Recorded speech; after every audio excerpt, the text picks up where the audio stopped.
Alright, welcome back everyone to this another episode of Ancient History of Bharat. As you can see, the cold has, I would say, settled down. The winters are usually very not wintry. I mean, it's not like very cold out here where I live. There is a town called Rajkot in the state of Gujarat. That is where I'm a native of Rajkot. So yeah. So the winters in Rajkot, they are not usually very intense. Sometimes they are, sometimes they are not. Even during the entire day, the you know wind the chill varies. It will be extremely chilly in the morning, but by the time you come to the afternoon, it will be again normal. And as the day progresses from evening to the night, it will again start getting chilly.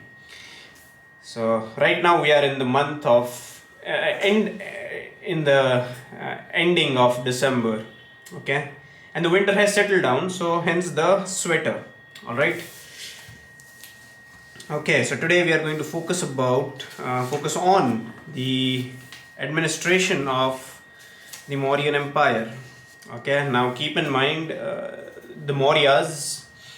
We have covered this sufficiently in the previous episodes in the series of Ancient History of Bharat, but just a brief recall for all of you all who are watching this video for the first time, who are coming to my channel for the first time. If you are coming here for the first time, do hit the like and subscribe button. There is going to there is like the content on this channel is going to go on an entirely a different level. Okay, we are going to focus a lot on the ancient history of Bharat, the Aryan history of Bharat, the Aryan roots of Bharat, and everything else. Okay, and it has nothing to do with the Nazis. Okay, Nazis, the Germans, they cheaply tried to imitate our way of life and they failed miserably. Okay, but that is again a discussion for any other video if we get some time. Right now we are going to focus on the ancient history of Bharat. Okay, so after Alexander left, okay, he had to go back. He faced a lot of revolt as well when he was returning from Bharat, and eventually he died. Okay, he had a very tragic ending, but let's leave it at that. We are not going to focus on how Alexander died. Okay, now after his death, all right, now he died somewhere in those regions, the northwest frontier province and the current day Iran. Okay, those were the regions where he faced a lot of revolts as well when he was returning, and eventually in one of those revolts, while trying to overcome a wall, he was fatally injured, and due to that injury eventually he died. Okay, so now like I said, there was a power vacuum, and nature despises and hates vacuum. Now this power vacuum was filled by Chandragupta Maurya.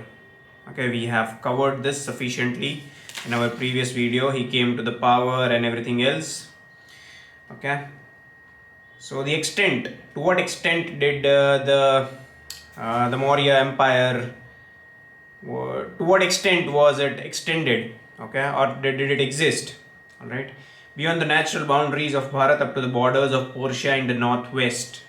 Okay, some Tamil texts refer to an invasion of the south led by people called the Vamba Moryar, or the Maurya upstarts, who subdued the king of Mohur with the help of their allies called the Kosar and the Vadukar. Okay, so even the Tamil texts, okay, this is usually, like I said, the politics in our country is usually based like this, that the people who live in the north are completely different from people who live in the south. This is how the politics of the southern states function. They divide people based on that if you vote so and so political party to power, they will take votes from you, but they will fulfill the demands of the people in the north.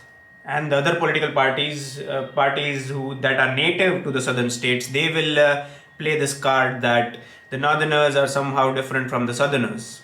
Okay, that is what the DMK and all the other political parties do in the down south. Okay, but that I guess it's just a political narrative to advance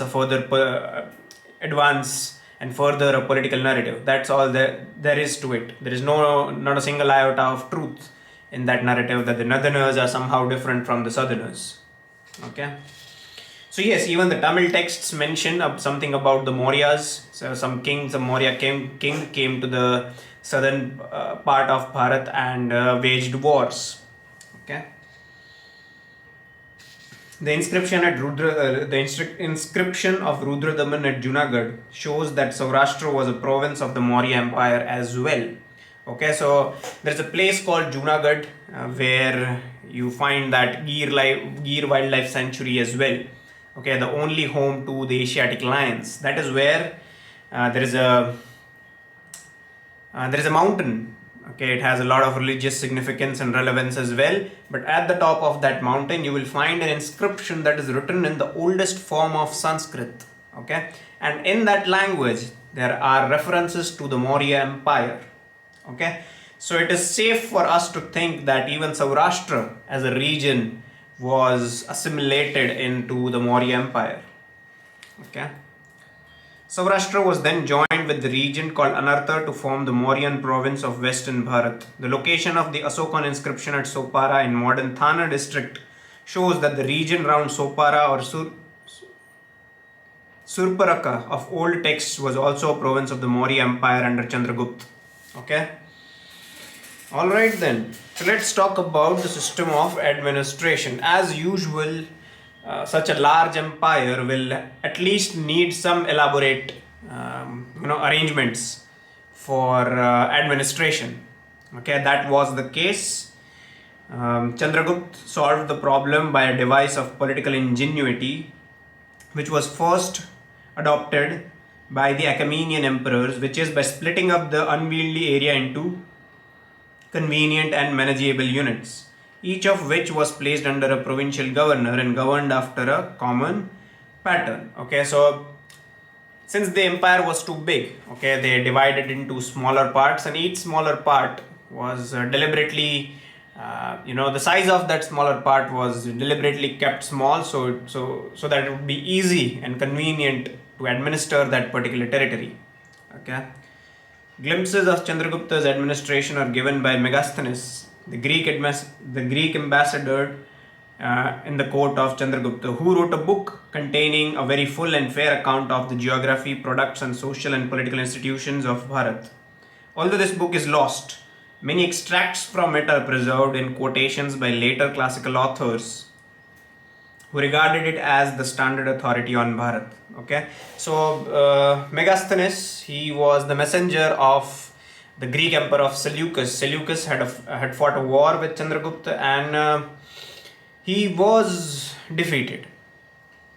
Okay, there was a peace treaty, and under that peace treaty, Seleucus agreed to maintain an ambassador in the court of the Mauryas, and that ambassador was Megasthenes. Now, Megasthenes, while he was here during Chandragupta's rule, he wrote extensively about the administration and the condition of Bharat.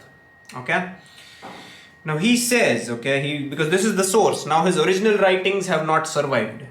Okay, we can sit and discuss about why exactly have they not survived, but that would be again beyond the scope of this video. We'll not get into it. But yes, that original copy has not survived. What has survived is some future Greek writers.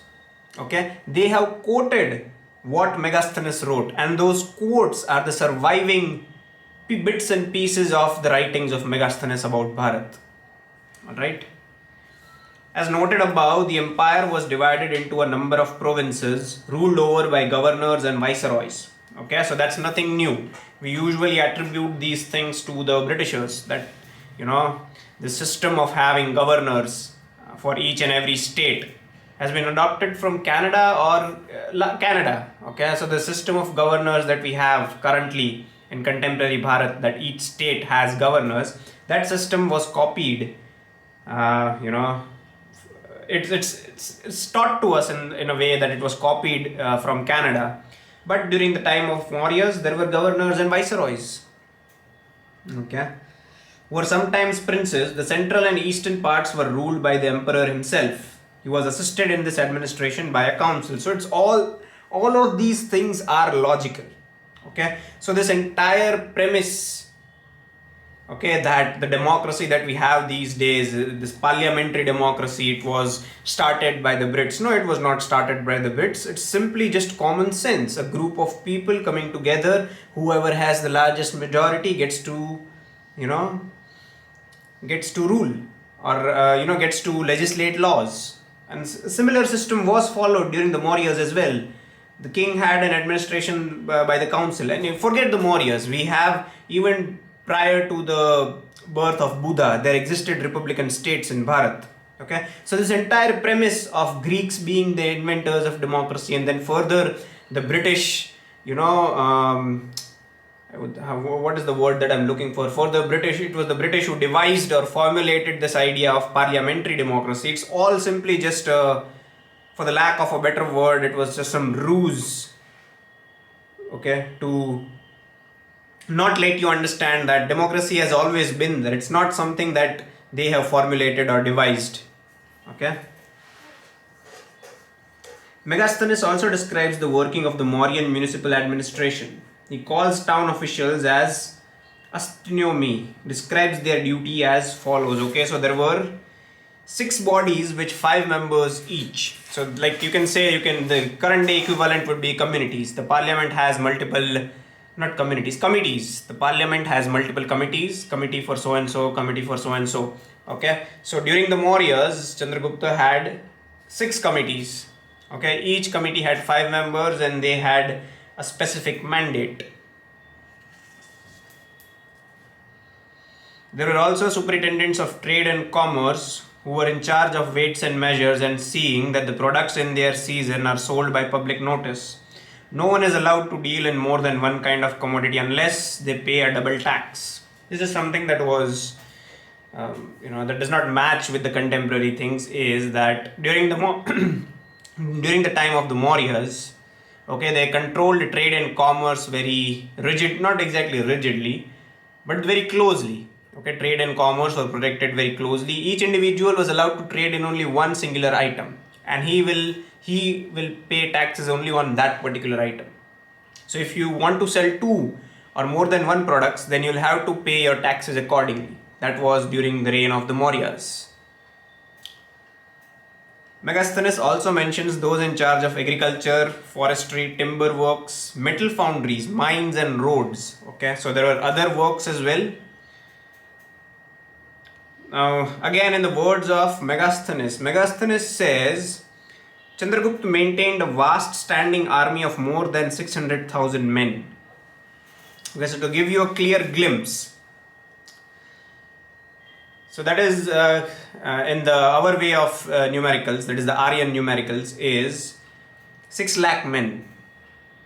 Okay, so to give you a picture, the entire army, the entire armed forces of Bharat has somewhere close to 12 or 13 lakh personnel. Okay, now Chandragupta alone employed close to 6 lakh men in his army. So it was almost half.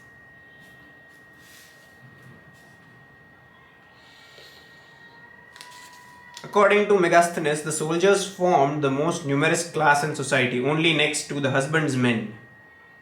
They got a regular salary, there were equipments. The foot soldiers, this is something again that, Megasthenes wrote. This is not something that I am, saying out of my own volition or my own imagination. I'm not speculating this. This is written by Megasthenes. The foot soldiers carry a bow made of equal length with the man who bears it. Okay, so the bow and arrow. So the bow is of the equal length as the height of the person who is carrying it. And how would they fire that bow and arrow? By fixing it on ground and then, doing what is necessary to launch that arrow with the maximum force. Okay. The foot soldiers carry a bow made of equal length with the man who bears it.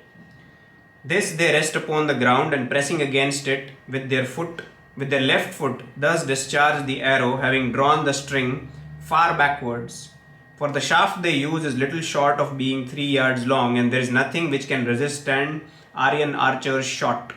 neither shield nor breastplate, nor any stronger defense, if such there be. Okay, this arrows, we have discussed this previously, the arrows had iron tips. Okay, so bows with such a large size, okay, when you pull that bow and launch that arrow, so imagine the force with which it will strike the person, and on top of that, those arrows have an iron tip.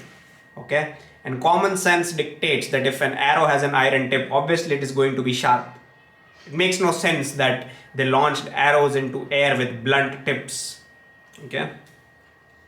Some are equipped with javelins, that is the javelin, instead of bows, but all wear a sword. So everyone had a sword. Even if you carry bow and an arrow, your another weapon or your secondary weapon had to be a sword.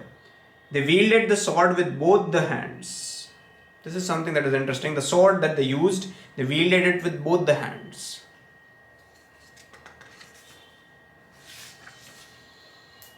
Next up is the court life of the Mauryans. How was the court life of the Mauryans? The royal court was marked by pomp and magnificence. The king's appearance was a social event. Okay, whenever the king he was visiting his subjects, this was considered to be a social event. Okay, something like a festival. Courteous states that he is conveyed in a golden palanquin garnished with pearls and is robed in fine muslin embroidered with purple and gold. The care of king's person is entrusted to women. This is something that I want you guys to, even for me, this came as a, not exactly a surprise, because I know the dynamics of Shakti and Kshatra that we have in our Aryan culture. That is different. But here, the Mauryan kings, they were guarded by women. The security of the Mauryan kings was entrusted upon women. Okay. That's something that you should think about. Next to hunting, the royal pastime was races. Races of trotter breeds of oxen which equaled horses in speed. Sometimes races were arranged of chariots driven by a mixed team of two such oxen with a horse between. Another royal pastime was animal fights. Fights of wild bulls, tame rams, rhinos and elephants. Okay, these were the pastimes of people. Okay, now what exactly did the palace of the Mauryas look like? Again, it is the Greek writers on whom we have to place our faith, because all our indigenous literature of that times has largely not survived, because some people who came from outside burnt certain libraries. The Greek writers describe how it was adorned and with gilded pillars clasped all round with wine embossed in gold and decorated with silver images of birds.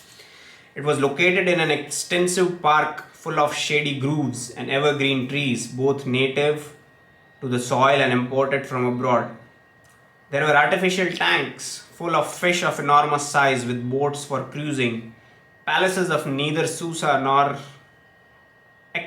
Ekbatana could vie with it. Okay, the palace that the Mauryas had was pretty much exorbitant and extravagant, or rather opulent, where they were extremely rich. The Mauryas, and their opulence is reflected by the large palace that they had. Okay. Let's see what else. Okay. Next up is life of the people. What did the people do? How did their life look like? Having abundant means of subsistence, exceed in consequence, distinguished by their proud bearing. People usually were very proud about their origins, something that is grossly missing in the contemporary generation and the contemporary Bharat that we have. Somehow we feel very, I'm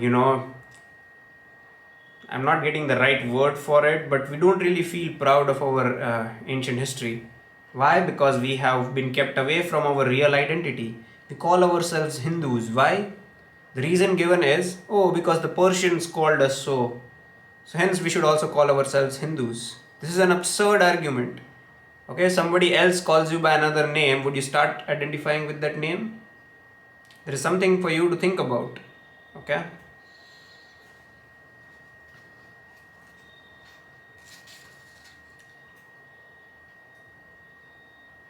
For it contains much gold, silver, okay. Megasthenes then refers in details to the fertility of land due to the profusion of rivers, streams, and the growth of various kinds of cereals and plants useful for food. The double rainfall enabled the people to gather 2 harvests annually. So there were 2 harvests annually. There were rivers flowing on. There was intermixing of rivers. So the water was in pretty much abundance. So irrigation for agriculture was not a headache. Okay, so things were nice. Things were good up to an extent that you had 2 harvests annually.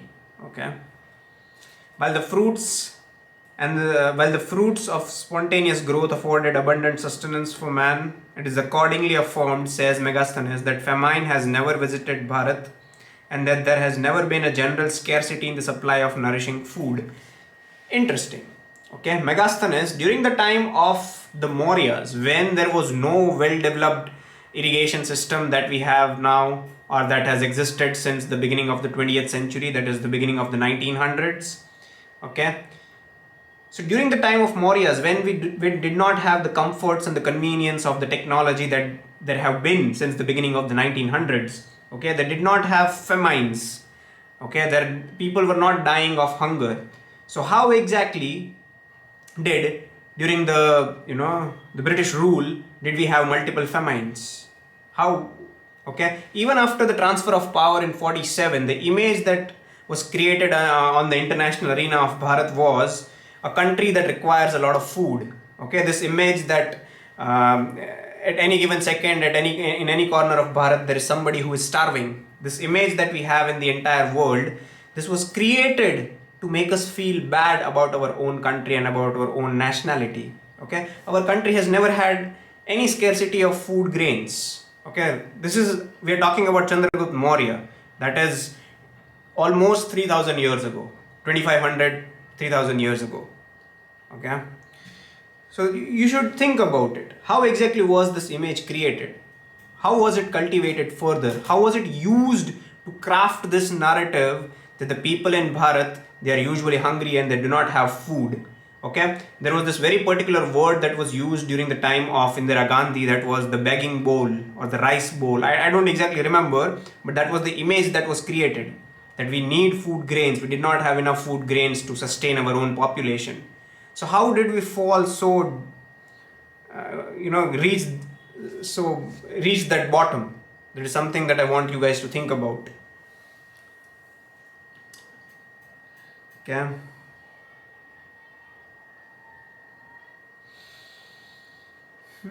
Alright. Chandragupta effectively maintained the security of life and property, which was essential for economic prosperity. Theft was of very rare occurrence, even though houses and property were, as a rule, generally left unguarded. Okay, so there was high degree of trust within the society. Okay. So let's see, after Chandragupta Maurya, who was his successor? That is Bindusara. Okay. Now the Jain literature names Bindusara as Simhasena, whereas the Puranas, they call him Bindusara.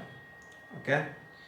We know very little of his reign. According to the Tibetan writer Taranath, Chanakya was instrumental in achieving the destruction of nobles and kings of 16 towns and helped the king to make himself master of all the territory between eastern and the western seas. Okay. Bindusara maintained intact the vast empire which he had inherited from his father, and also the friendly relations with the Greek rulers of the West. Okay, the Greek rulers of the West. He maintained some good relations. He had inherited a very large empire from Chandragupta, and he maintained that legacy. Okay. We know from Buddhist tradition that Prince Ashok, who was the son of Bindusara, at the age of 18 was sent out by his father to rule as a viceroy in the province of Avanti, with his headquarters at Vidisha. Okay, so next up in the next video or the next episode in the series of ancient history of Bharat, we are going to discuss about Ashok. Okay, right now we finish this video at Bindusara. Okay, we do not know much about his reign, and there is no mention of his reign or any significant achievement that he managed to accomplish or acquire during his reign. But yes, he managed to hold the fort that he had inherited from his father. Okay, and the son of Bindusara, that is Ashok. Okay, Ashok had initially he was entrusted with the responsibility of Avanti. Okay, he was given the position of a viceroy at Avanti with his headquarters at Vidisha. So in the next video we are going to find out what did Ashoka manage to do. Up until then, okay, watch out this space. You can check out all of our other videos. You can check out our Instagram page. Also, you can check out our articles on social media platform of X. All of those things are already there, and they are free of cost. Okay, so that's it for this video. I'll see you guys in the next video. Thank you for watching.